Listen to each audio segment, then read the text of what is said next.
que son para correr Arellano Bond. Está este y está este. Este, obviamente, como está escrito el nombre, clarísimo, es solamente para correr Arellano Bond. En cambio, este está hecho para correr otro tipo de estimador de paneles dinámicos. De hecho, esto se llama XT, que es de panel. Casi todos los comandos de Stata que son para panel que empiezan con XD. Y esto significa Dynamic Panel Data. ¿Okay? El default es el one step y el error no robustos. ¿Okay? Y obviamente uno lo puede hacer robusto agregando la opción robust. No es muy difícil. Vamos a ver un ejemplito muy sencillo del paper original de Arellano Bond. Y de hecho esos son los datos que vamos a usar. Un poquito viejo el ejemplo, pero funciona igual, digamos, como para entender la lógica del modelo. La idea es que hay una demanda laboral dinámica, eso es lo que está tratando de explicar. Es un panel de firmas desbalanceado, de firmas de Reino Unido, en donde tenemos las firmas y el tiempo es T. Vamos a tener logaritmo del empleo en la empresa I en el momento T, y esa va a ser nuestra variable que queremos explicar. La idea es que hay una demanda dinámica, eso más o menos tiene sentido, que una firma que demanda empleados este periodo, seguramente cuánto demanda este periodo tiene que estar muy correlacionado con lo que demanda el periodo anterior. Esa es más o menos la lógica. Obviamente eso va a depender, como todo economista sabe, del salario, del capital, ¿okay? Así como la producción. Eso sería lo usual, la variable usual que uno agregaría en el tipo de demanda. Y obviamente vamos a tener unas binarias de años. ¿Okay? Eso es buena pregunta, no estoy seguro cómo está definido como capital social bruto. Siempre las medidas de capital son un enredo, para ser honesto, y los investigadores normalmente tienen que llegar a alguna conclusión sobre cuál es el capital. Normalmente eso creo que tiene que ver con cuál es el valor de la empresa, ¿okay? En mercado, si mal no recuerdo. Lo que vamos a hacer es correrlo a esto y voy a mostrarlo parte a parte para que se entienda. Lo primero que vamos a hacer es cargar esto se descarga desde Stata, desde la web. Entonces uno corre esto y ya carga la base de datos, así de conocida es esta base, digamos, o sea, no hay que descargarla de ningún lado, uno lo descarga desde Stata, porque es una base bien conocida. Vamos a correr la primera parte. Y vamos a hablar un poquito de la sintaxis, que la sintaxis es un pelín enredada. Vamos a borrar esta primera parte. Entonces, ¿qué es lo que estamos haciendo acá? Hay que recordar de lo que acabamos de escribir, que n es el logaritmo de la demanda de trabajo, ¿no? Y lo que le estamos poniendo acá es el logaritmo, ¿ok? Lag, perdón, no el nuevo logaritmo. Esto es lag 0/1. O sea, lo que le está diciendo ahí es, tome la variable w, que viene a ser el salario, y agréguela contemporáneamente, o sea, sin ningún rezago y con el primer rezago. Eso es lo que le está diciendo. ¿Okay? La sintaxis es un poquito peculiar.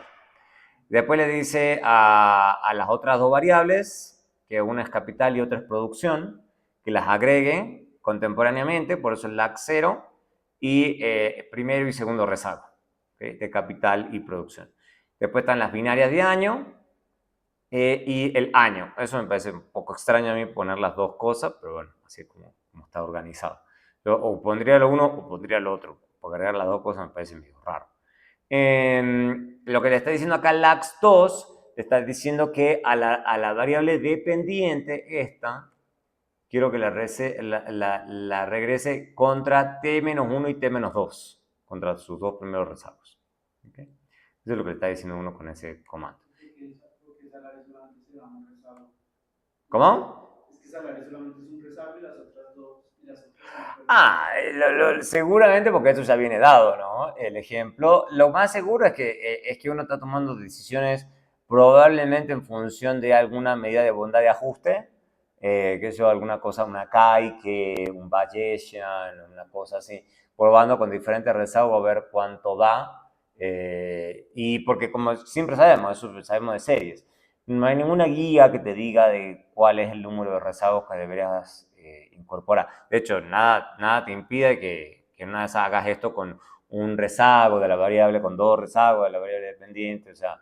Entonces, seguramente lo que la gente hace en estos escenarios, casi con seguridad, por lo menos eso es lo que yo haría, es ir corriendo varias variantes, digamos, contemporáneo, un rezago, dos rezagos, y voy probando la bondad de ajuste, digamos. Es decir, no, este es el modelito que más o menos, en términos de bondad de ajuste, ajusta bastante bien.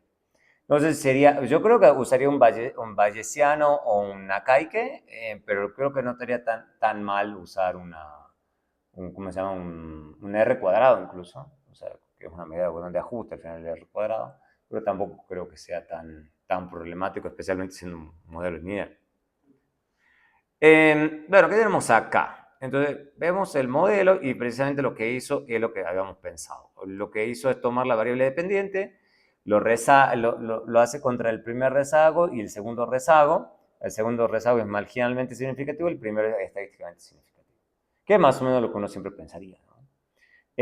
Lo que está haciendo tras bambalina, obviamente, eso sí es importante decirlo, todo esto está utilizando un Arellano-Bond Dynamic Panel Data Estimation. O sea, todos estos parámetros que nos está mostrando esta data rápido, obviamente, es haciendo toda esa ingeniería que hemos visto en la clase pasada. O sea, utilizando las primeras diferencias, yo estoy usando las diferencias como instrumentos de la primera diferencia, o sea, la serie nivel para la serie en primera diferencia. Y todo lo está haciendo de forma automática, no nos está diciendo nada. O sea, nosotros somos los que tenemos que saber cómo funciona Arellano Bond. Acá al final, sí nos está diciendo instrumentos para la ecuación en diferencia. Al final nos dice eso. ¿Okay? Nos dice, es una estimación de GMM, y nos está diciendo, usted está queriendo utilizar desde el segundo hasta el último rezago, ¿okay? De la variable dependiente. Eso es lo que nos está diciendo acá. Y obviamente los demás variables en primera diferencia normal. Pero la que obviamente está instrumentando, que es la que realmente a uno le importa, es los rezagos de la variable dependiente. Eso es lo que realmente a uno le importa. Obviamente, lo que decías, o sea, hay otras especificaciones posibles. Vamos a correrlo. Vamos a llamar one step, two step, a bond, las alternativas que esto tiene. Que lo voy a correr hasta aquí. De hecho, lo voy a copiar todo esto. Acá. Hasta. Y vamos a mandarlo a un do file. Para que vayamos corriendo parte a parte. Eso que está haciendo es un one step, ¿no es cierto? Un one step. Eso es un one step. O le podemos poner a bond. ¿Okay? Esta es otra posibilidad. Lo que está haciendo acá es errores robustos. Los anteriores eran, estos errores son errores normales. Estos son errores robustos. ¿Okay?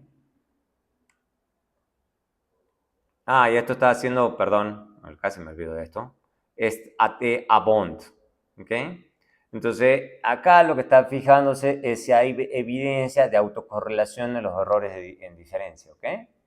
Y eso es importante porque recordemos que en toda la derivación que estamos haciendo de Arellano-Bond, supone que los errores no son autocorrelacionados. Para que todo el método funcione, es que los errores no autocorrelacionados. Si hay evidencia en contra de eso, es que uno debería tratar de corregir por eso. Por ejemplo, con errores robustos. Los errores robustos estos corrigen eso. Acá lo que vemos es que la hipótesis nula de esta prueba es que no hay autocorrelación y vemos que hay evidencia, al menos para rechazarla en la autocorrelación de primer orden. ¿Okay? Entonces deberíamos tratar de correr, o sea, eso nos está diciendo, por eso está organizado así el código, de correrlo con errores robustos. Acá. ¿Okay? Una vez hacemos eso, corremos. Y una vez hicimos errores robustos, lo que hago a continuación es volver a correr esa prueba de autocorrelación, a ver si los errores robustos lo lograron corregir. Y no, siguen sin lograrlo corregir. Por eso es bien interesante este ejemplo. Entonces lo que se hace, una vez que ya uno dice, no, yo lo corrí con error robusto, no me lo ha corregido, ahí es donde uno ya se empieza a meter, por ejemplo, con lo que llaman el two-step. El one-step no hace esa corrección, el two-step sí. ¿Okay? Lo que habíamos dicho en la clase pasada es que para el two-step tengo que tener bastantes datos. ¿Okay? Eso es importante, tengo que tener un panel bastante largo para que haga bien la corrección, si no es un poco ineficiente. ¿Okay? Entonces hacemos el two-step y volvemos a correr esta prueba de autocorrelación a ver si la corrige. Y aquí es más o menos, como que más o menos casi la corrige, ¿no? Como la superevidencia, pero bueno, ahí una de esas nos detenemos. Pero entonces este es un buen ejemplo porque está demostrando que incluso cuando uno hace error robusto, two-step, o sea, estamos haciendo un montón de otras cosas, e incluso así no lo logra corregir. ¿Okay? Entonces, incluso en esos casos, cuando uno está usando cosas súper avanzadas y demás, y acá de hecho dice two steps y demás, a veces es difícil que pasen estas pruebas de no autocorrelación. Pero bueno, a veces uno hace lo mejor que puede. ¿Okay? Entonces, veamos cómo se ve esa. Pero más allá de eso, cómo se ven los diferentes resultados. Para que si se viola, obviamente, Arellano-Bond no se sostiene, es medio débil el resultado de Arellano-Bond. Ahí es donde va a ser, o sea, vender esto sí sería medio difícil. Pero supongamos que es lo mejor que podemos hacer. Entonces, ¿qué nos está diciendo? Nos está diciendo algo un poco obvio, entre comillas, de que el primer rezago de la variable dependiente es súper significativo. Eso es más o menos lo que uno esperaría. Y la idea típicamente que uno trata de captar con esto es, habiendo controlado por esto, ¿okay? ¿Cuánto da las otras variables? Por ejemplo, que quisiéramos ver, dado que todo está en logs, esto viene a ser como elasticidades, interpretación de todas estas cosas. Entonces, por ejemplo, puede ser interesante, especialmente la última, que creemos que por lo menos está en cierto grado corregida la correlación serial. Uno diría, mire, esto es salario y esto es contra el salario contemporáneo. Entonces me está diciendo que si a este periodo aumenta el salario, o sea, 1%, mi demanda de trabajadores va a caer 0.52%. Eso es lo que me está diciendo. Por ejemplo, esas cosas pueden ser bien interesantes y es contemporáneo. La cosa de estos paneles dinámicos también son interesantes porque uno puede agregar el rezago. Bueno, uno podría agregar los rezagos de los regresores incluso sin Arellano-Bond, primero que nada. Pero lo interesante es que, por ejemplo, el periodo anterior ya no resulta en una estimación estadísticamente significativa. Eso lo que nos estaría diciendo es que puede que nada es el periodo anterior el salario del periodo anterior no afecta tanto la demanda hoy. El capital sí es interesante, digamos, nos dice que creo que está la cantidad de capital, no sé si el precio o la cantidad de capital. Nos está diciendo que si hay un aumento en el capital, voy a aumentar la demanda de trabajo. Creo que eso es cantidad de capital. Que eso más o menos tendría sentido. Si voy a tener más máquina, más edificio, más cosas, se supone que voy a contratar más trabajadores. Y obviamente también nos da lo que la intuición nos dice. Esto me parece un poco contraintuitivo, honestamente. Que si yo quiero producir, yo quería producir bueno, puede ser. Si el periodo anterior yo estaba queriendo producir más, este periodo contrato menos. Podría ser, porque podría ser que yo el periodo anterior contraté la gente que necesitaba y ya no la necesito este periodo. Podría ser. Porque acá sí me da positivo. Entonces, ¿Los datos es de algún sector en particular? no. ¿De empresas? Yo supongo que es el sector manufacturero. Eso es lo típico en todas estas cosas. Podría ser servicios también, pero habría que fijarse. Esa es una buena pregunta, cuál es el sector y demás de estos datos. Buena pregunta. Bueno, acá nos tira un poquito más de información, pero nada wow. Nada wow. Listo. Entonces ese es un ejemplo muy sencillo, muy clásico, digamos, de Arellano-Bond. Y de hecho creo que esas son las regresiones que ellos mostraron en su paper del 91. ¿Okay? Va a demostrar qué tan bueno era el estimador que ellos estaban proponiendo. ¿Okay? Y eso por eso se pasó a llamar famosamente estimador de Arellano-Bond. Obviamente después, como siempre pasan estas cosas, en Blandel y Bond, o sea, son los que dijeron que el estimador de Arellano-Bond no era tan bueno porque estaba usando demasiado, o sea, que como que se podía mejorar. Decían, miren, usted estaba usando Anderson-Shaw y Arellano-Bond, básicamente Arellano-Bond es una extensión de Anderson-Shaw, y dice, no, eso sufre de instrumentos débiles, o sea, está usando tantos instrumentos que algunos de esos instrumentos que usted está usando no son tan útiles. Entonces, ¿qué dijeron ellos? A ver, ¿y esto anda?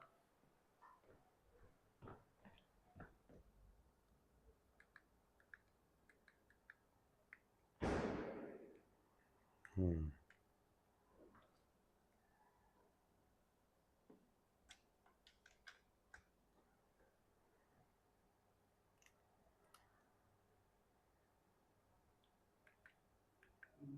espero que estén dando. Ok.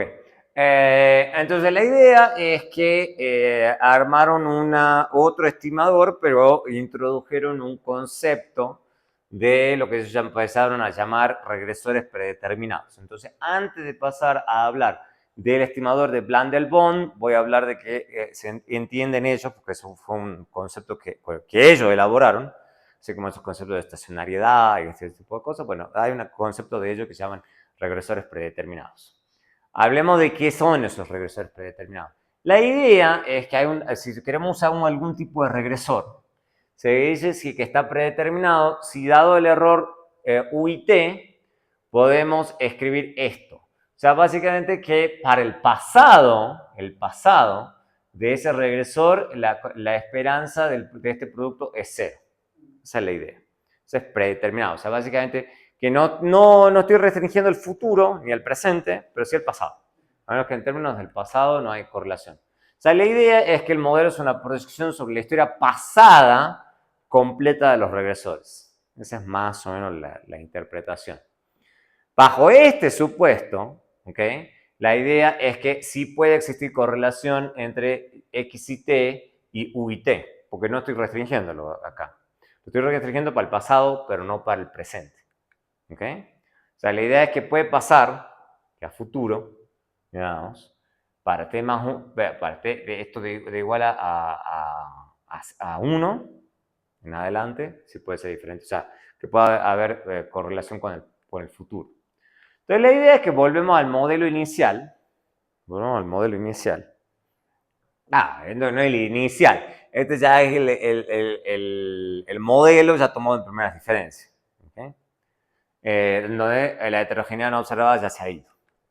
¿Okay? Si los regresores están predeterminados, pero no son estrictamente exógenos, o sea que hay una posibilidad de correlación con el futuro, la idea es que X y T y U y T no están correlacionados, pero las primeras diferencias sí.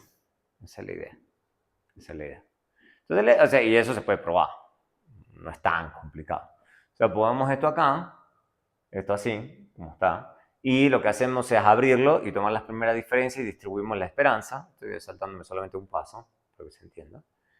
Entonces acá esto es contemporáneo, acá es no contemporáneo, acá es no contemporáneo, acá es contemporáneo. ¿Okay? Si hacemos eso, hay varios de estos que son ceros, básicamente estos son ceros, y esto es contemporáneo. Y básicamente, está correlacionado, entonces, esto no está correlacionado con el pasado, entonces esto también se va. Y estamos suponiendo que es exógeno, digamos, contemporáneamente, entonces esto es 0 y esto es 0. ¿Okay? Pero no estamos restringiendo nada de esto con el término regresado. Esa es la idea. Entonces esto no es 0. Esto no es 0. ¿Ok? La idea es que, dado eso, dado que esto no es 0, podemos utilizar instrumentos para eliminar esa endogeneidad que ya está demostrada aquí. Un instrumento válido es, como son todas estas cosas, utilizar esto. ¿Okay? Utilizamos la serie en su nivel para la primera diferencia. Esa es la idea. Porque generalmente va a estar correlacionado con X y T, pero no con delta de U y T. O sea, ¿por qué? Porque se puede probar que escrito esto, estoy abriéndolo, digamos nada más, esto acá, esto es en el pasado de X con T, entonces esto se tiene que ser 0. Y esto también es el pasado y esto ya es con más a 1, entonces estos no son contemporáneos, sino que es con el pasado de X T menos S, entonces también es 0. Entonces este término es 0 y este término es 0, por eso esto es 0. ¿Okay? Entonces podemos usar los instrumentos, las series en nivel, ¿okay? De los regresores ya, eso es lo que es un poquito diferente, para las primeras diferencias de los regresores. Ese es el propósito de todo esto. Obviamente, cuando T es grande, cuando tengo un panel muy largo, lo que se recomienda es limitar el número de instrumentos para evitar un problema de muchos instrumentos débiles. ¿Okay? Entonces, ahí también no hay una guía sobre el cuál es el número de rezago en donde uno debería poner. Uno va probando y en algún momento uno pisa el freno. Entonces, ahora lo que estamos haciendo es que los instrumentos no solamente estamos poniendo los rezagos de la variable dependiente, sino también rezagos de la variable o de las series en nivel, no necesariamente rezagos acá, de los regresores. Por ejemplo, para t igual a p más 2, utilizando el primer rezago como instrumento, la forma reducida sería algo como esto. ¿Ok? Así. Delta de x y t. El modelo se identifica, obviamente, solamente si esto es de rango completo, y esto es válido si los regresores son estacionarios. Entonces ahí es donde se empiezan a mezclar cosas de series con cosas de panel. Entonces implícitamente estamos suponiendo no solamente que hay que son predeterminados, sino que además las series en general son estacionarias. Que eso es lo que uno típicamente piensa, ¿no?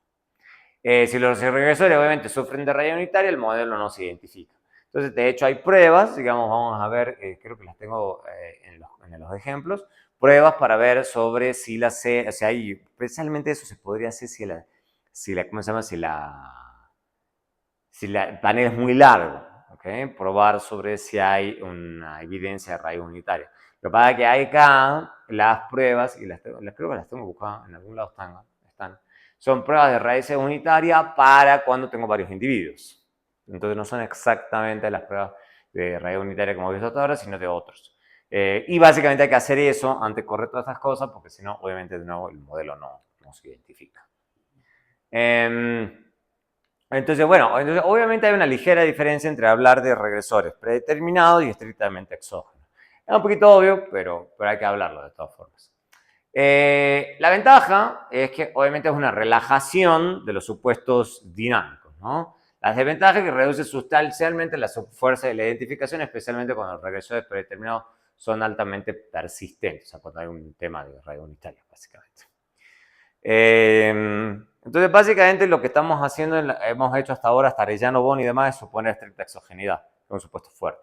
Esto relaja un poquito la cosa y nos amplía un poco más las posibilidades, pero hay que tener cuidado. Por ejemplo, XTA-Bond trata todos los regresores como estrictamente exógenos. ¿Okay? Y hay gente que puede no gustarlo. Para tratar a los regresores como predeterminado, hay que poner la opción pre, ¿okay? en este comando. De forma predeterminada, todos los rezagos de los regresores se sostienen como instrumento, pero el número puede limitarse. ¿Okay? ¿Cuál es la idea del plan del bond, entonces? Empecemos con plan del bond.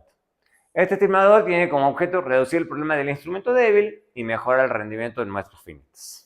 O sea, básicamente amplía el número de instrumentos de forma importante. O sea, básicamente él parte de una cosa un poquito diferente, porque esto ya no lo había, o sea, esto lo hicimos al principio cuando estábamos derivando Arellano-Bond. Acá partamos, básicamente dicen ellos, del modelo en nivel, así sencillito. Y dice, bueno, sabemos, bueno, no vamos a entrar en tema, digamos básicamente que mínimo cuadrado ordinario va a ser inconsistente porque el regresor se va a correlacionar con esto, seguro. ¿Okay? No hay lío, o sea, eso es con seguridad. La idea es si hay algún instrumento que resuelva este problema de endogeneidad. Y acá no estamos tomando las primeras diferencias todavía. Entonces lo que dicen ellos es, bueno, que lo que necesitamos es algún instrumento que está correlacionado con la variable endógena de interés, que es esta, pero no con esto, que es nuestro término de error. O sea, sin haberle tomado diferencias. Ese es el valor agregado de este método. La idea de este método es usar la primera diferencia como instrumento del nivel. O sea, es dar un poquito de vuelta a la lógica de Arellano-Bond. Arellano-Bond toma la primera diferencia y usa el nivel para el instrumento de la primera diferencia. Acá al revés, tenemos el nivel y usamos la primera diferencia como instrumento del nivel. Es al revés. La idea es que, ¿por qué? Porque estas dos cosas están correlacionadas, lo mismo que explota Arellano-Bond, con la diferencia es que también esta primera diferencia no está correlacionada con el término de rest. ¿Okay? Sí, obviamente U y T no está necesariamente correlacionado. Obviamente lo crítico, dado lo que acabo de escribir hace 2 segundos, y hay que estar prestando mucha atención, es que eso va a ser cierto, pero un supuesto que implícitamente estoy haciendo, dado que este es el término de error y no solo esto, y que obviamente lo que implícitamente se está suponiendo es que esto es cierto. ¿Ok? Para que el instrumento sea válido, si no el instrumento no es válido. El problema es que la heterogeneidad no observada nunca la podemos ver, entonces ese no lo puedo evaluar. Entonces, pero hay una condición, digamos, para que esto sea cierto, esto también tiene que ser cierto, ¿sabes? Un poco de álgebra, digamos, nada más. O sea, esto es la medida condicional del YT bajo estacionariedad. ¿Okay? Entonces, básicamente, la prueba de estos saltos, básicamente está en Hansen. Si están interesados en verlo, no creo que se lo vaya a tomar, pero pueden verlo ahí. En Hansen está explicado cómo se llega a eso.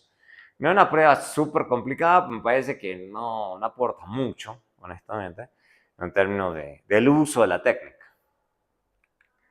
Entonces, tomemos el modelo más general, este es el modelo más general, en nivel. Acá el modelo es un modelo con P rezagos, vemos controles, todos contemporáneos o no contemporáneos, es relevante en este punto, y tenemos la heterogeneidad observada y el error idiosincrático. La idea es que bajo este escenario, para plan del Bond, estamos suponiendo que todos los regresores que estamos usando son predeterminados. Esa es la única diferencia. Y el otro supuesto que estamos haciendo implícitamente es que esto es cierto ¿para qué? Para todo eso. ¿Para qué? Para que esto con las AI sea cero. ¿Okay? Para que no tengamos correlación entre los regresores y la heterogeneidad no observada. O sea, básicamente plan del Bond, creo que es la razón por la cual la gente lo evita un poco, que nos obliga a hacer una serie de supuestos que la gente puede no gustarles mucho. ¿Okay?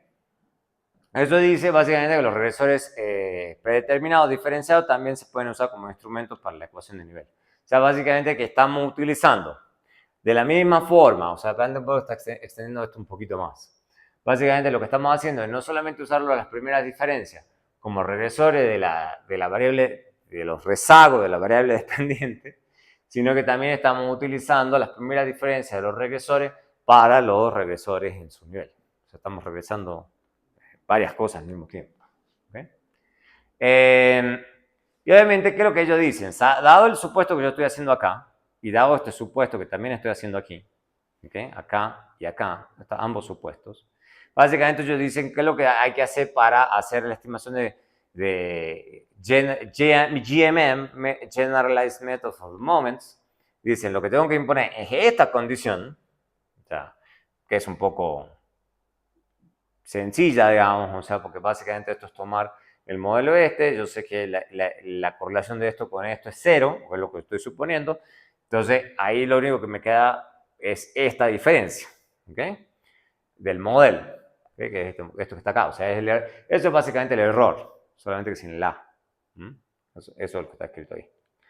Y lo otro, que la otra condición que necesito es que también esto que está acá es el término del error, sin el A, esto también tiene que ser cero. Entonces, básicamente de eso es de lo que se agarra, digamos, básicamente el plan del Bond para plantear un nuevo modelo, ¿ok? Que son las ecuaciones en niveles, ¿ok? Los momentos de Arellano-Bond son para la ecuación diferencial, ¿okay? Esa es la gran diferencia.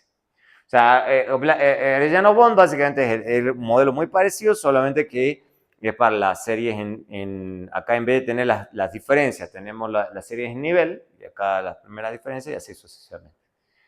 Esa es la gran diferencia. O sea, entonces la idea es darle un poquito de vuelta a la cosa, pero de nuevo, estamos suponiendo que los regresores son predeterminados y agregando bastante más supuesto que Arellano-Bond. Por eso creo que la gente le huye un poquito de esto. Entonces la idea es que estos momentos se pueden escribir de la siguiente forma. Es básicamente una forma de reescribir eso, apilando todas las condiciones para todos los individuos. Y Blandel-Bond, la idea es que lo que dijeron es, ok, entonces lo que puedo hacer es plantear todo eso que acabo de decir, pero además puedo agregar también como condiciones las condiciones de Arellano-Bond, el nivel. Entonces la idea es que dicen, esto es lo que Blandel-Bond plantean, o lo que dice lo que Arellano-Bond, perdón, plantean. Estas son las condiciones de primer orden. O sea, básicamente esto es diferencia, esto es nivel, y esto es los instrumentos que estoy planteando, estos son otros instrumentos. Entonces, lo que dicen ellos es, bueno, podemos juntar todo. Dice, entonces tenemos esto en primera diferencia, esto en nivel. Esto en primera diferencia, esto en nivel. Y acá tenemos todos los instrumentos que nosotros estamos planteando, digamos, que nosotros estamos planteando y los instrumentos que están planteando Arellano One.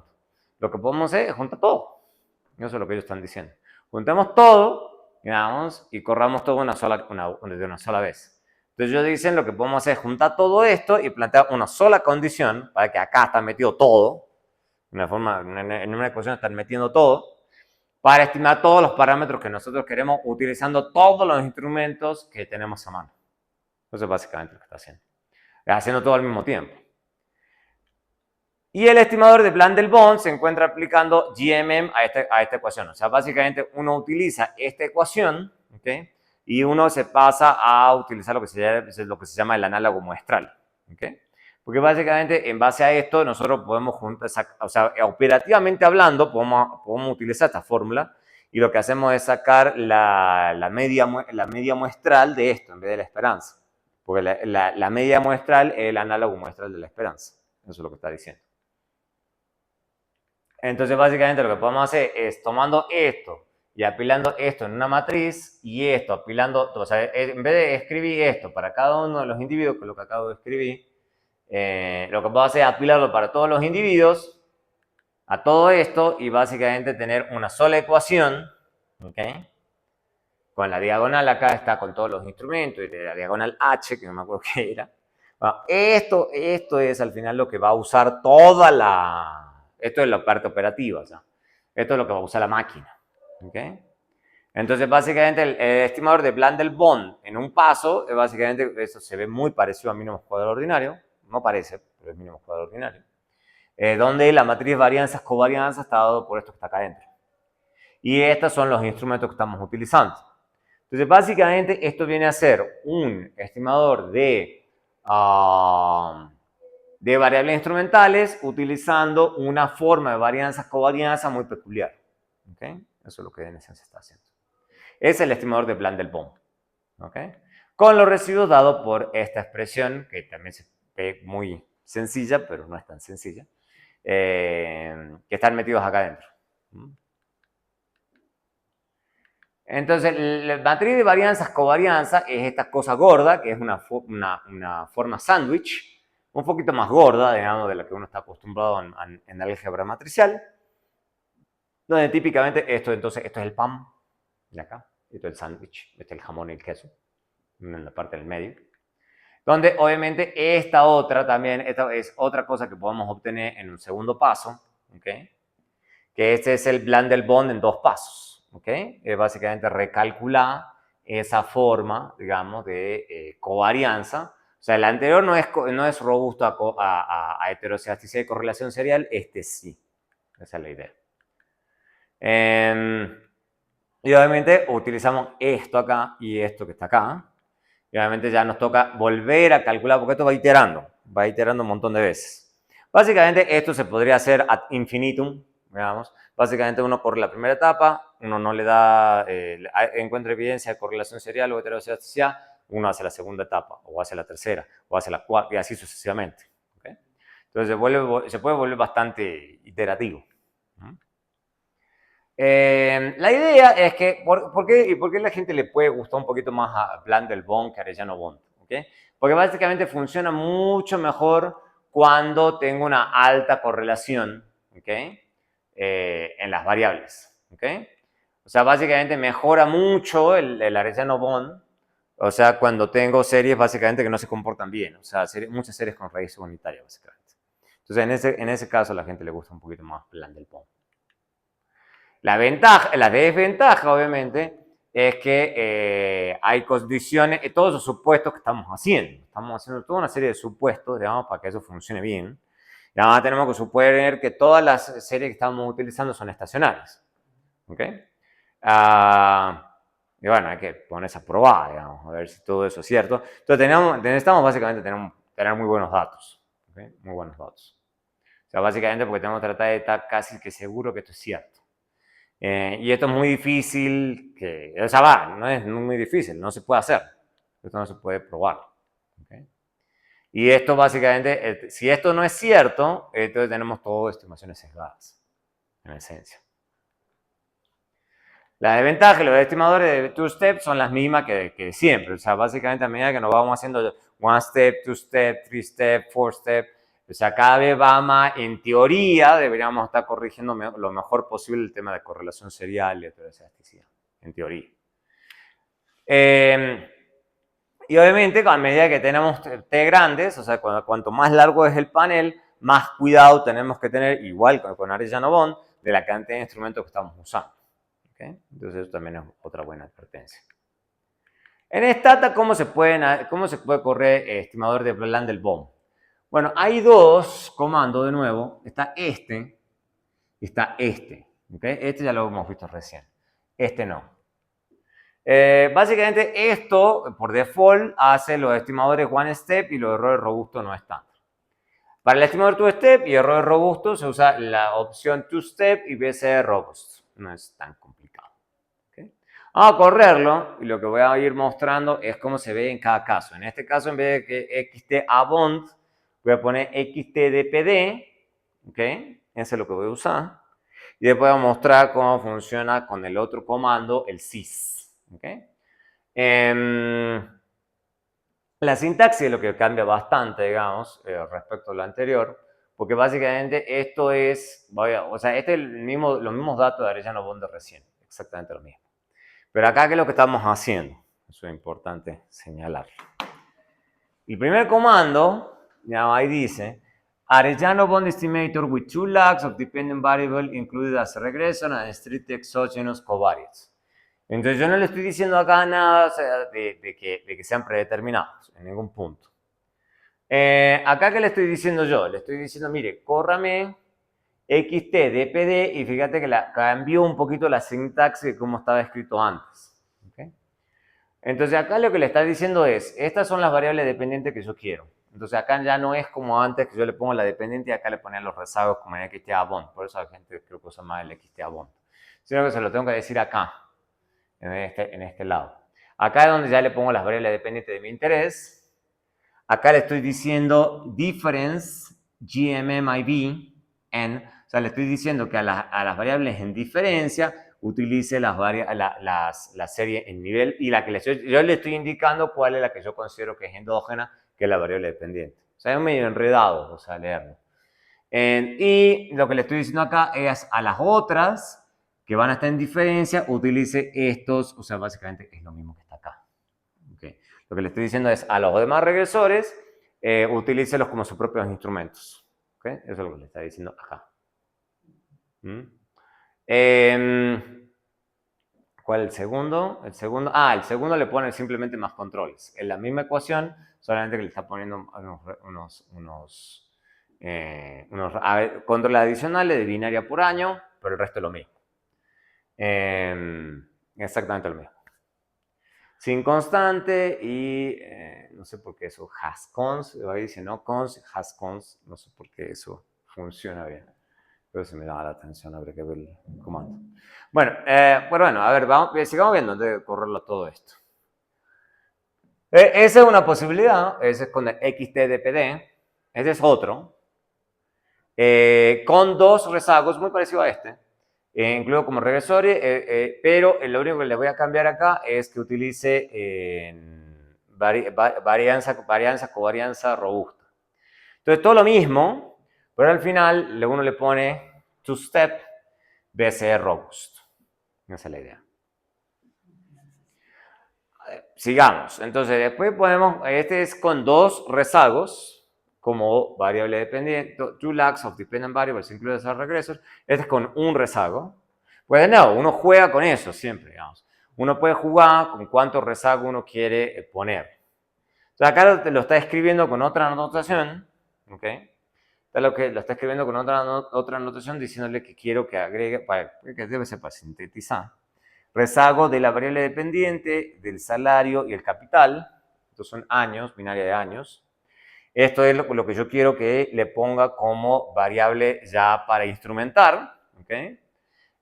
La única diferencia que yo creo que está haciendo acá es que ahora sí ya está usando todas las variables, digamos, para instrumentarlas. ¿Okay? Y estas no importan. Y sí, BCE, Rose y demás. Ahora sí, más abajo, acá son Arellano-Bober o Blandel-Bond. Esta es la estimación Blandel-Bond. Entonces, con two lags of dependent variables includes a regressor and strictly exogenous covariates. ¿Okay? Entonces, muy parecido, eso no se lo pone a ver con cuidado a lo que teníamos recién. Con la diferencia que ahora, acá tengo esto acá, pero para que sea Blandel-Bond también le estoy poniendo esto aquí. ¿Okay? Esto porque la D indica que es difference y esta L significa que está en levels. ¿Okay? Entonces, cuando le estoy diciendo estas dos cosas, es que va a hacer ese mix que acabamos de hablar, que va a instrumentar las diferencias con los niveles y los niveles con las diferencias. Va a hacer ambas cosas. ¿Okay? Para tratar de llegar al resultado. Y después el resto, acá sí lo está usando como estrictamente exógeno a los regresores. Vamos a ver el resto, de memoria, el resto de las cosas. Voy a abrir otra instancia de... Copiar todo esto.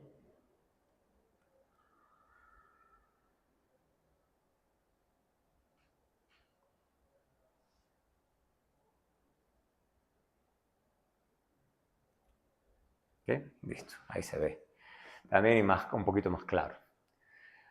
Este también es, bueno, y acá está otra especificación también, parecida a esta, pero pasando la Blandel-Bond. Entonces, básicamente, muy parecido a esto, con la diferencia de nuevo, es que ahora le estoy poniendo estas variables en diferencia, estas variables en nivel. ¿Okay? Y ahí se vuelve el Blandel-Bond. Eso es lo que se lo vuelve un poquito más difícil, digamos, porque obviamente no es tan obvio, uno tiene que conocer muy bien qué está haciendo, en términos de sintaxis. ¿Okay? La sintaxis no es la más intuitiva. La más intuitiva. Vamos a correrlo todo esto, a ver cómo se ve.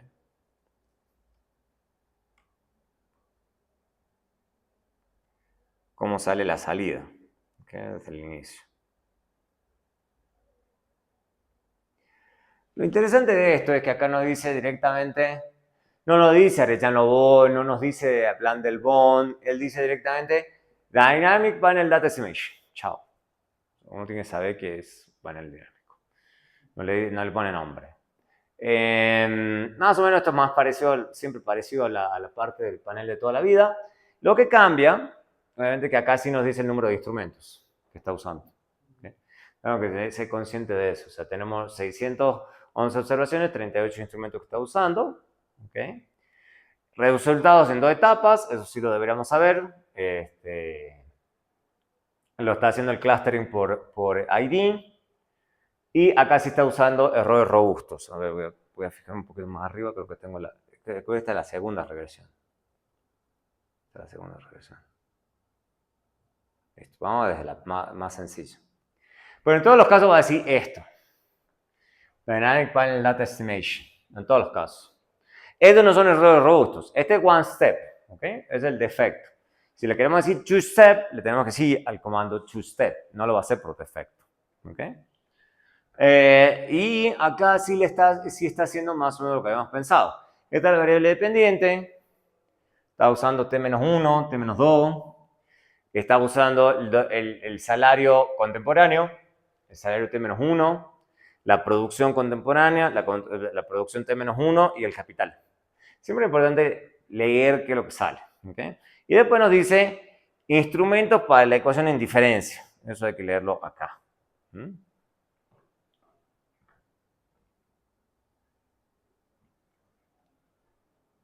Y acá nos dice instrumentos para la ecuación en nivel, ninguno.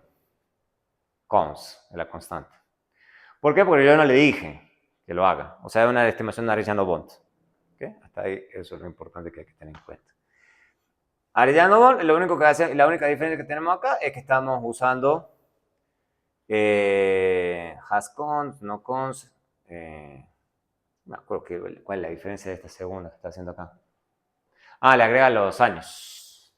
Control por tendencia y binarias de año.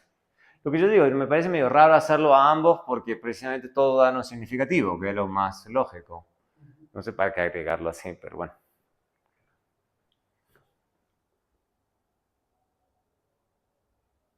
Acá sí ya son two-step y errores robustos. Entonces hace lo mismo de recién, pero de nuevo, esto es para toda la ecuación en diferencia. Toda la ecuación en diferencia. Y eso es Arellano-Bond. Y este otro Arellano-Bond. Y este otro Arellano-Bond va aumentando obviamente el número de instrumentos. ¿Por qué? Porque yo ya estoy diciéndole que me quiero que me instrumente no solamente las variables dependientes, la n, sino que con esto yo le estoy indicando que yo quiero que también instrumente los regresores, al decirle esto. Por eso el número de instrumentos se ha incrementado mucho. ¿Okay? Entonces eso es importante. Y de hecho acá me va a decir, usted está utilizando estimación del segundo rezago hasta el último rezago de n, del segundo rezago de w y del segundo rezago hasta el último de k. Está, dice ahí abajo. Entonces esas salidas de estatus son bien importantes.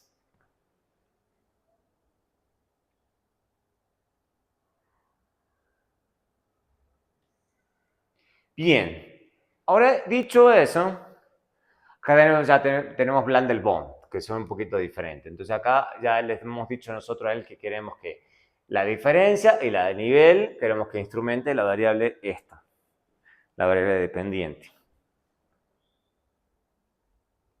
Y de hecho, acá abajo nos lo va a decir. ¿Cuáles son los instrumentos que usted ha utilizado para la ecuación en diferencia desde el segundo nivel hasta el último? Lo dice acá. Y para la ecuación en diferencia, usted está utilizando el rezago de la primera diferencia de n, no el resto. ¿Okay? Entonces eso es importante. Entonces eso sí es Blundell-Bond. Vamos a extenderlo un poco más. Veamos, por ejemplo, acá cuántos instrumentos estamos usando. Acá estamos 40 instrumentos. 40 instrumentos. Si nos vamos a este, que es más general, que acá le hemos dicho que queremos que utilice instrumentos para primera diferencia de n, w y k y los niveles de n, w y k. Obviamente, entonces acá el número de instrumentos va a ser mucho mayor. ¿Okay? Entonces, uno sí debería reportar, cuando va a presentar estas ecuaciones dinámicas, es todos los instrumentos que uno está usando. Y además, de hecho, para ser transparente, esto. ¿Okay? Esto que está acá. Si uno quisiera ser realmente súper transparente. Y ahora sí, cómo se ve todo esto junto en una regresión. Obviamente va a mutar un poco, porque en cada caso he usado cosas diferentes. ¿Ok? Y se ve bastante, de hecho, diferente. Habría que evaluar, digamos, cuál resulta más creíble, cuál no. Digamos, por ejemplo, los primeros rezagos, digamos. Nos damos cuenta que por lo menos dentro de Arellano-Bond, ¿ok? Por lo menos estos tres primeros se ve bastante parecido, más o menos, este baja bastante. Este es two-step, estos son one-step. Entonces siempre va a empezar a haber ciertas diferencias. Cuando hacemos Arellano-Bond ya con errores robustos también cambia, pero esto lo estamos haciendo con solamente el primer rezago y no con los dos. Entonces esto no es estrictamente comparable a esto, obviamente, por eso está separado. ¿Ok? Y después tenemos obviamente el del resto de los regresores, que también pueden ser interés. Este es más sencillo, evidentemente. El 4 es el modelo más sencillito. Después pasamos a Blundell-Bond. Blundell-Bond sí se ve más o menos más parecido a Arellano-Bond robusto que a Arellano-Bond con los dos primeros rezagos, y este sí tiene los dos primeros rezagos, eso puede ser interesante.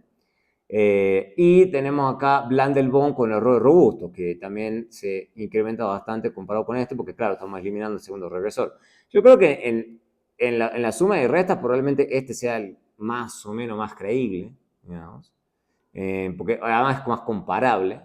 Y además acá todo es significativo. ¿No? O sea, sería raro eliminar el segundo rezago, dado que esto da significativo. Yo creo que eso no es tan buena idea. Como yo lo veía venir, todos lo que son variables de tendencia y de binarias por año dan no significativo. Yo no sé para qué agregarlo, así. Yo pondría o el año o la binaria, pero hacerlo los dos me parece medio raro. Y después al último, por razones que no entiendo, acá sí pone capital, en los otros dos no está el capital. ¿Okay? Puede ser que el capital sea también importante. Y tenemos abajo el número de observaciones que se están usando. Recién la última es la que más observaciones utilizó. ¿Ok? Entonces, eso también puede hacer que sea este último modelo puede ser más interesante, porque es el que más regresiones utiliza. A veces hay que jugar un poquito con eso. Yo creo que no le mete capital porque acá está producción. Yo creo que producción y capital no se pueden meter en la misma regresión. O uno elige producción o uno, no, esta es capital. Pero el rezago del capital es lo que está abajo. ¿Okay? El rezago del capital. Okay. Rezago del capital. Pero bueno, puede haber bastantes diferencias entonces entre las diferentes regresiones que estamos haciendo. No para interpretar tanto y todo eso, pero es como para que se vea lo flexible que son estos modelos a la hora de agregar rezago de variable dependiente, rezago de los regresores y demás. Es como habíamos dicho en la otra clase, medio parecido a var, solamente que en este caso solamente estamos usando una variable de usar las otras. ¿Okay? Quizá en el futuro agregue panel bar, para que no encontré ningún material donde expliquen bien panel bar, honestamente. Bien. Esta es una posibilidad entonces de estimar Arellano-Bohm y Blandel-Bohm. ¿Okay? Por otro lado, también existe este otro comando, por eso lo agregué. Este es, bueno, también el XTDPD, creo que más abajo tengo, sí, creo que más abajo tengo el otro comando. Corre todo esto. Que tiene una sintaxis también diferente. Entonces, eso es lo más enredado probablemente de correrlo a estas cosas en Stata, que las sintaxis no son las más amigables. Ya los modelos son complicados, encima entenderles las sintaxis lo hace bien difícil. Bien. Entonces, ¿qué le estoy diciendo yo acá? Arriba acá. XI, dos puntos, y recién le pongo eso. ¿Para qué le pongo ese XI? Que eso suena un poco raro. Eso es para que pueda utilizar estas cosas de i.year, si no, no me deja, por razones que no entiendo. No sé qué es lo que estaban pensando cuando armaron el comando. Este es XTDPD, ¿no? Y básicamente esto es un modelo de demanda de dinámica de las inversiones. ¿Okay? Instrumental variables de para year, entonces le estoy diciendo a las variables de binaria por año, instrumentalas consigo mismas, eso es lo único que le estoy diciendo, no le estoy diciendo nada del otro mundo. Esto es un poco raro, digamos, pero también es posible hacerlo, digamos, uno sabe muy bien este tipo de modelos. Acá lo que le estoy diciendo es, mire, yo quiero que la ecuación en diferencia instrumente inva, que es la variable dependiente, pero solamente con los rezagos 7 y 6, 2 y 6, perdón. ¿Eso para qué? Tengo un ejemplo, por eso lo dejo ahí, para mostrar que el comando es flexible y me permite elegir cómo quiero que se instrumenten las cosas. ¿Ok? ¿Cómo uno llega a que justo sea el 2 y el 6? Buena pregunta. Supongo que sería mucha prueba y error a ver qué instrumento funciona bien. Ahí sí, buena pregunta. Acá, en cambio, yo le digo que el nivel utilice todo. Utilice lo que tenga mano. ¿Okay? Y después le pongo two-step y BCD robust.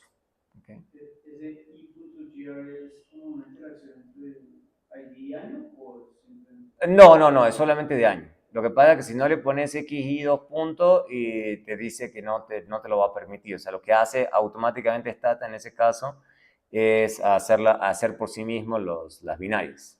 ¿Okay? Las armas solitas.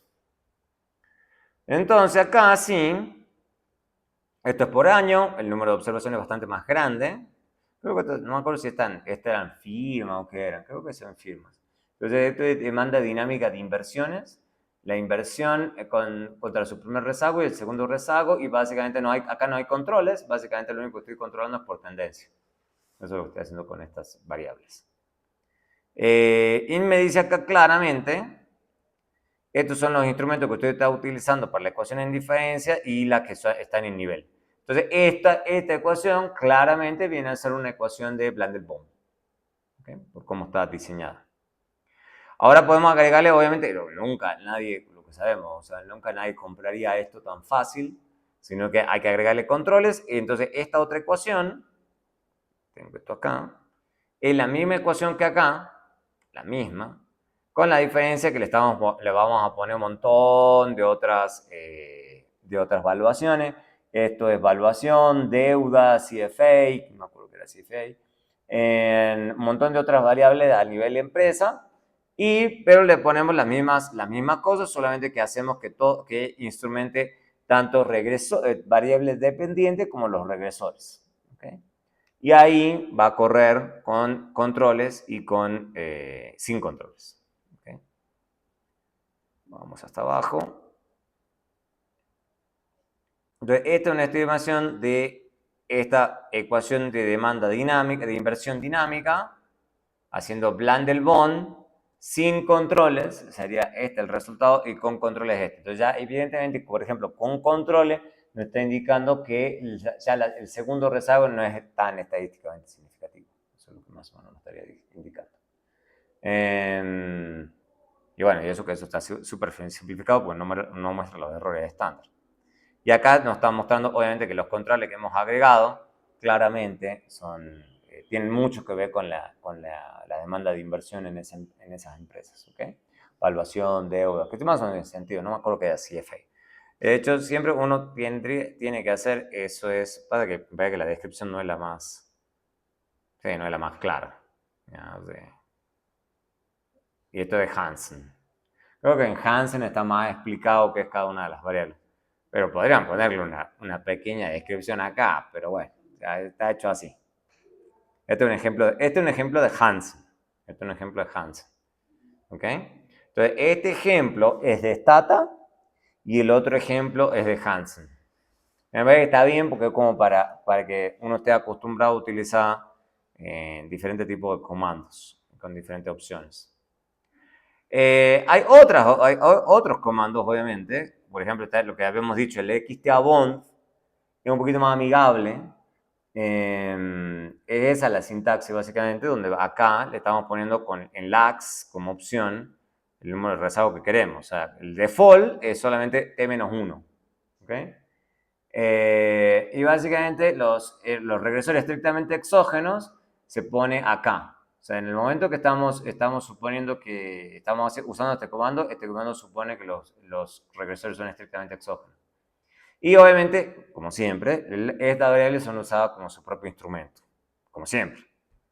¿Se puede agregar variables predeterminadas? Sí, hay que ponerlo dentro de una opción que se llame pre y la var list. O sea, acá, en la parte de opciones, hay que hacer eso. Entonces se puede hacer las dos cosas con este comando. Obviamente pueden ser contemporáneamente endógeno, puede ser esto. Entonces ya este regresor ya no es un instrumento válido para el modelo en primera diferencia, o sea, en Arellano-Bond. Entonces, de ahora en más, para los instrumentos, entonces para esto van a tener que ser sus propios rezagos. Va el segundo rezago, el tercer rezago, el cuarto rezago. ¿Ok? Entonces, para que eso ocurra, para que si estamos pensando esto, hay que ponerle endogenous var list. ¿Okay? Entonces, el comando es súper flexible, pero hay que entender cómo funciona. Eso es lo que está diciendo esto, básicamente. Y acá, por ejemplo, también le podemos limitar cuál es el número máximo de rezago que queremos que utilice como variable, como instrumento. ¿Okay? O sea, el máximo sets, the maximum number of flags of the dependent variable that can be used as instruments. Entonces, eso como para que los instrumentos no use todos, sino que le ponemos una cota. Entonces, también te sirve para eso. Y si uno no le pusiera, ¿cuántos pruebas por defecto? Creo que los usa todos. David, visto que en la salida de Resident te ponía 2 barra punto, es porque usa del segundo hasta el que tenga, digamos, que es lo que está acá. De 2 hasta el último, digamos. Si vos no le decís nada, él usa todo. O sea, a menos que vos lo frenes acá, con el max LD. ¿Okay? Obviamente también se puede hacer lo mismo para los predeterminados y los endógenos. ¿Okay? Y también acá le podemos decir, por ejemplo, si queremos utilizar ciertas rezagos específicos. ¿Okay? No T-1, -2, -3, sino que queremos el 2 y el 6, el 2 y el 10, y también eso se puede. Entonces, de nuevo, el one step, el mínimo cuadrado en 2 etapas, y el two step es GMM. ¿Okay? Obviamente, el two step normalmente es más eficiente, a veces. ¿Okay? Y obviamente esto, el robust lo que está haciendo es hacer una opción robusta de heteroceasticidad. ¿Okay? No robusta a correlación serial, eso viene por el lado más de two step. Después de eso, obviamente, después de usar XTA bond, que se nos habilita. Stat a bond, que es lo que ya usamos, digamos, que es para fijarnos si no hay correlación serial. O sea, muy útil porque lo que hemos dicho, todo el método está basado en que no hay correlación serial. Si la hay, entonces el método se cae. Estos son para la restricciones de sobreidentificación, porque siempre sabemos que estamos utilizando más instrumentos de lo que necesitamos. ¿Okay? Entonces, esto es básicamente lo que hace Sargan. Para que no hemos hablado mucho de Sargan, la próxima vez quizá lo mencione un poco más. Lo que hace es tratar de ver si hay algunos instrumentos que puedan ser descartados. Eso es lo que básicamente hace Sargan. Por ejemplo, pongamos como ejemplo un AR2 sin regresor y 7 años de datos. Entonces podemos tener ese ejemplo sencillo. Un segundo.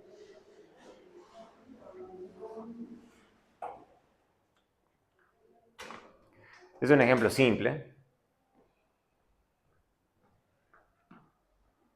Y tenemos estos daños. Entonces, eso parece el ejemplo, me parece que está bueno. En T4 hay dos instrumentos disponibles para el nivel de J1 y I2. Y están no correlacionados con la primera diferencia de U y 4. En T5 hay tres instrumentos disponibles para estas variables, digamos, y no están correlacionadas con UI5. Y así podemos seguir hacia atrás. Entonces hay 5 instrumentos parados en T7 disponibles para toda la serie, digamos, hasta ese momento. ¿Ok? ¿Sí? Y no están correlacionados con delta UI7. Entonces, dado un ejemplo tan simple como este, ahí vamos a tener 2 más 3 más 4 más 5, entonces tenemos 14 instrumentos. ¿Okay? Entonces, por eso el ejemplo me parece que está bueno. Como para que se entienda por qué uno va a obtener ciertos números. Obviamente, si agregamos, si le decimos que el modelo tiene un intercepto, lo que pasa es que normalmente en estos modelos se elimina el intercepto para que sea más fácil. Sí, pero si se incluye, eso entonces vamos a tener 15 instrumentos porque la constante se instrumenta por sí misma. O sea, eso es sencillo. Entonces, obviamente, por defecto, lo que hace el comando es usar todos esos instrumentos que tenga disponible. ¿Ok? Sí, o nos restringimos a un solo rezago, o sea, básicamente, en vez de tener esto y esto, sino que hagamos el mismo modelo, pero eliminando esto. Eso es lo que estamos haciendo. Entonces, básicamente, vamos a tener, en T4 tenemos un instrumento disponible, ¿ok? En T5 vamos a tener un instrumento disponible, o sea, porque nos estamos restringiendo al primer rezago. Entonces vamos a tener para cada rezago acá, perdón, entonces no es los dos rezagos acá, perdón, los dos rezagos, estamos en el mismo modelo, pero en vez de utilizar todos los instrumentos disponibles, vamos a utilizar un solo rezago, ¿okay? Para cada variable. Eso es lo que estamos haciendo. Entonces acá esté igual a 4, entonces vamos a tener un solo instrumento que es el T-1, T-2, es el 2. De acá para el 5 el 3. Para el 7 el 5. ¿Ok? Para que no esté correlacionado con esto. Esa es la idea. Entonces tengo 4 instrumentos disponibles. Si se incluye un instrumento, entonces voy a tener 5 instrumentos. ¿Okay? Vamos a verlo así con este ejemplo muy sencillito. ¿Okay? Está bueno, digamos, porque este ejemplo es bien simple y se entiende cómo funciona este modelo. Básicamente, antes que nada, esto es un extracto de ¿qué significa PSID? PSID creo que es Panel Survey Income Dynamics, creo que significa. Básicamente, esto es un panel de datos bien conocido en Estados Unidos que se siguió a la gente durante bastante tiempo. Hay de los pocos y se ha utilizado hoy muchísimo para hacer todo este tipo de ejemplos. Pero, o sea, no, básicamente mi punto es, no son datos inventados, son datos reales esto. ¿Okay? Voy a abrir otra instancia de Stata. Acá. Y vamos a usar el comando xtabond. Lo voy a correr todo, o sea, fácil. Entonces, acá vamos a tener básicamente el panel está súper balanceado. Tengo 7 años de datos y tenemos exactamente a las mismas personas en cada periodo. Entonces, yo creo que eso da la fuerza. No creo que los datos vengan así. Entonces, veamos, por ejemplo, este ejemplo muy sencillito. Entonces, por ejemplo, xtabond, lwage, lax2, fca robust. Entonces, le estamos diciendo es, quiero que me agregue el primero y segundo rezago de la variable dependiente y me utilice el estimador de Arellano-Bond, ¿okay? Que sabemos que lo que hace es utilizar para las ecuaciones en diferencia, el valor en nivel desde el segundo rezago hasta el último. ¿Okay? Eso es lo que está diciendo ahí. Y lo utilizó 15 instrumentos. 15 instrumentos, que era lo que decíamos recién, en el ejemplo de recién. Ahora bien, supongamos que, bueno, esto es lo mismo, creo yo, solamente que con los errores robustos, no va a cambiar mucho la historia. Acá, por ejemplo, en cambio, si le estamos diciendo max LD 1, entonces ahí va a utilizar tan solo un rezago. Un solo rezago. Si utiliza un solo rezago, entonces obviamente acá vamos a tener 5 en vez de 15. ¿Okay? Eso es a gusto. ¿Okay? Y lo que vemos es interesante, me parece bien interesante en términos de significancia estadística. ¿Okay? Acá está dando bastante eficiente y acá no está dando tan eficiente. Se bajó bastante la precisión de las estimaciones. Entonces, hay veces que una vez utilizar más instrumentos es mejor y otra puede ser peor. Entonces, por ejemplo, pero podemos jugar con eso. Podemos poner, supongamos 2, nos quedamos con los 2 primeros. Acá ya tenemos 9 instrumentos. Entonces, puede ser que 5 sea muy poco, 15 sea demasiado, nos podemos quedar con 9. Entonces, podemos jugar un poquito con eso, a ver en qué momento obtenemos buena eficiencia en las estimaciones que estamos obteniendo. Entonces, acá el Z, por ejemplo, nos da 21,59, mucho más alto que esto y más alto que esto, ¿ves? Entonces ahí puede ser que uno pueda jugar con el número de instrumentos que está usando para mejorar la eficiencia. Uno puede jugar un poquito con eso. Acá está el 3, entonces ya tenemos 2 instrumentos. Pero acá ya bajó. Por lo menos para este. Para este sí subió. Entonces bueno, hay que jugar un poquito. ¿Okay? Pero como para que se entienda cómo funciona el comando. O sea, son comandos bastante flexibles. Y la idea de mostrar esto es que se puede ver que hay veces que pues, puede empeorar, en otros casos puede mejorar la eficiencia. O sea, no hay nada que indique que tenga que ir en una dirección o la otra. Eso parece también el ejemplo es importante. Pero digamos, entre uno y ¿qué Uy, yo qué sé, yo qué te puedo decir. Yo creo que me inclinaría. Voy a ver el primero. Yo creo que este está bien. Yo creo que está bien. Con 15 instrumentos. O sea, yo me pondría en esas si yo vería que acá tengo, que usándolos todos, estoy teniendo muchos problemas de significancia estadística. Eso es lo que yo haría. Si yo vería que acá la cosa está funcionando muy feo, ahí me pondría a decir, bueno, no, en una de esas me toca restringirlo. Pero ahí está funcionando bastante bien. Yo no creo que me pondría en esto. Esto es simplemente a los efectos del ejemplo. Pero fíjate que sí mejoró, ¿no? Comparado con el original, Este sí mejoró. Este es mejor que usar, no wow, pero sí es un poquito mejor que usar, en términos de usando los valores Z, estoy pensando, ¿no?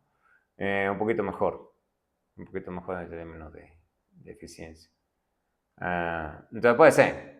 Uno debería ser muy exhaustivo, lo que pasa es que en algún momento uno se rinde. Eso es lo que normalmente pasa. En algún momento uno se rinde y dice, ya está, nos vamos con esto. Eso pasa todo el tiempo. Obviamente uno puede agregar más regresores, o sea, nada impide que agreguemos regresores. Básicamente, como el modelo está en primera diferencia, todo lo que sea invariante en el tiempo se elimina automáticamente, eso siempre ya se debería saber. Estas otras variables son estrictamente exógenas, esto es contemporáneo y predeterminado, esto es endógeno, entonces esto es, a ver, no es que lo estoy diciendo yo, así ellos lo que ellos supusieron, eso es lo que está supuesto. Lo que pasa es que lo estoy escribiendo ahí para que se entienda lo que voy a poner en el comando después. O sea, eso es lo que está suponiendo, que esto es contemporáneo y predeterminado y lo otro es endógeno. ¿Okay?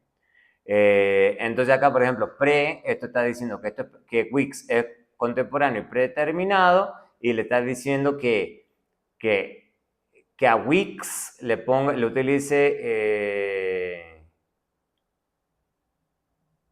que estos son regresores. Él le está diciendo, mire, el lax1 le está diciendo que agregue a esta variable y a su primer rezago como regresores y que solamente utilice hasta 2 rezagos como subinstrumentos. ¿Ok? Hay que entender, o sea, esa es la sintaxis, para que se entienda qué estoy escribiendo. Endogenous, en cambio, yo le estoy diciendo endogenous ms, entonces está agregando la variable ms contemporánea, por eso el lax0, ¿ok? Y solamente que utiliza hasta el segundo rezago, hasta el segundo rezago como su propio instrumento, que es lo que está acá. ¿Okay? Entonces hay que entender cómo está escrito. Y después esto es ARTES3, esto es para que cuando yo haga la prueba de autocorrelación utilice hasta el tercer rezago. ¿Ok? Entonces esto sí lo voy a correr de una sola vez.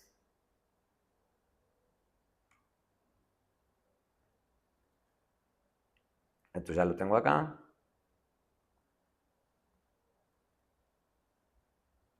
En la misma regresión, solamente que agregándole más cositas. Eso es lo que estoy haciendo.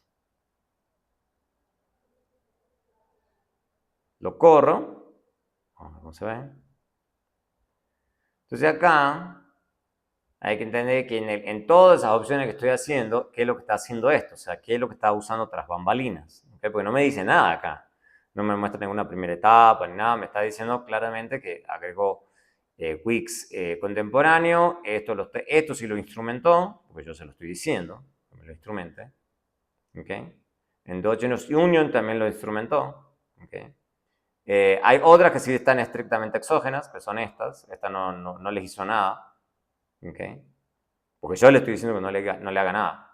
¿Okay? Y acá me está diciendo clarito en qué está usando instrumentos. ¿Okay? ¿Y cuáles instrumentos? Entonces ha utilizado diferentes instrumentos, obviamente porque yo le indiqué que utilizara diferentes instrumentos, no porque sí. Si no, los utilizaría todos. Listo. ¿Qué más? ¿Qué más de este comandito tan bueno? Obviamente, de nuevo, lo que típicamente, lo crucial es que U es serialmente no correlacionado para que todo esto funcione. Si no, nada de esto, todo esto se cae. Entonces, lo que hacemos es probar esto, esta abond. Entonces, por ejemplo, en este comando, cuando hacemos esto, está haciendo la prueba de autocorrelación. Y acá sigue encontrando que hay algún grado de autocorrelación. Un problema. No en los otros rezagos, pero sí en el primero. Sí en el primero. Rellenamos ver por zero cotorrello, infuse difference errors.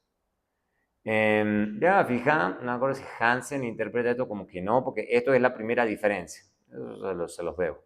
Fíjate si es como se interpretan estas dos cosas, tengo que revisar bien. Porque no, acá todo estás trabajando en nivel o primera diferencia, no estás, nunca diferencias más. En todo esto nunca diferencias más de una vez. Sí, es que eso es lo que estoy pensando. No estoy muy seguro cómo está construida esta cosa.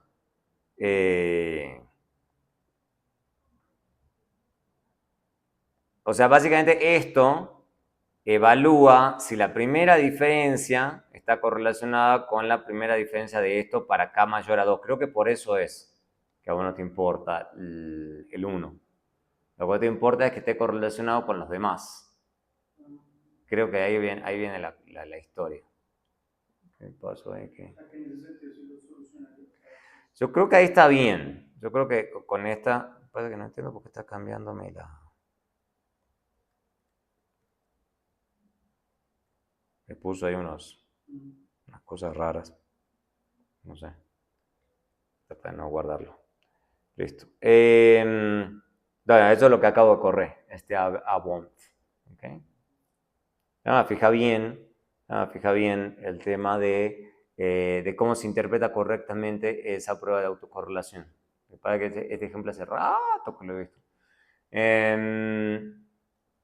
Lo otro que se puede hacer es la prueba de sobreidentificación. ¿Okay? Entonces, como estamos usando, por ejemplo, en este ejemplo, digamos, estamos usando 40 instrumentos para 11 parámetros, entonces hay 29 restricciones de sobreidentificación. O sea, hay 29 instrumentos adicionales, ¿ok? En el momento que uno sabe eso, que en el momento que uno tiene más de un instrumento, digamos, para un mismo variable endógena, entonces uno puede usar ese instrumento, el otro instrumento, ambos, o sea, entonces quizás hay algún instrumento que está sobrando, por eso se llaman restricciones de sobreidentificación. Entonces, básicamente, el Sargan trata de fijarse eso. Obviamente, no se implementa si BCE Robust, la opción de BCE Robust se usa. No tengo idea. ¿Por qué? No tengo idea. Buena pregunta. Porque la prueba requiere que los UIT estén ID. Entonces, lo vamos a ver con este ejemplo muy sencillo. ¿Okay? Y vamos a hacer Sargan. ¿Okay? ¿Cómo se ve el ejemplo de Sargan? Voy a volver a correr esto. Está acá. Voy a poner acá abajo.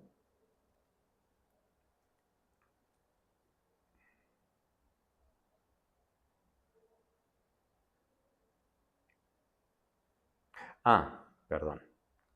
Pues ahí es... Voy a poner un par de espacios acá.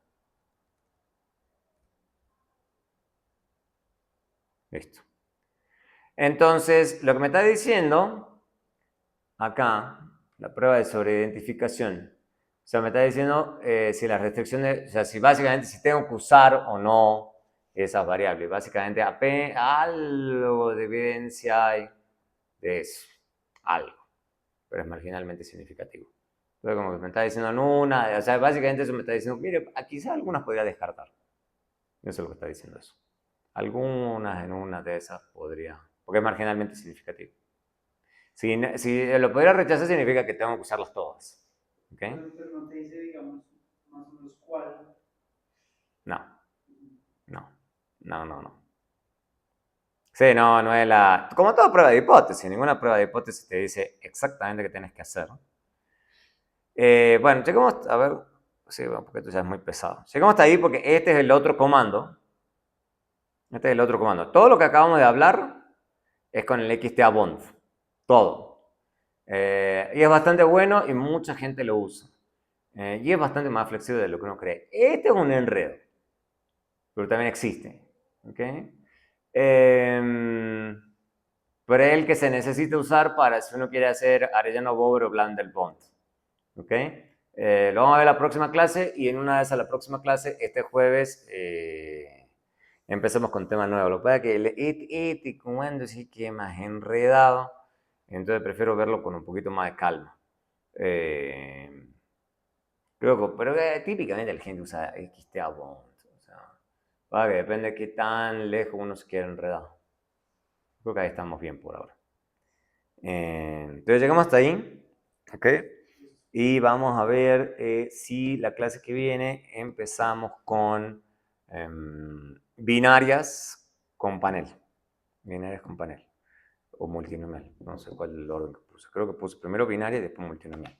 Ahí vamos a ver. Listo. Entonces llegamos hasta ahí. Bueno.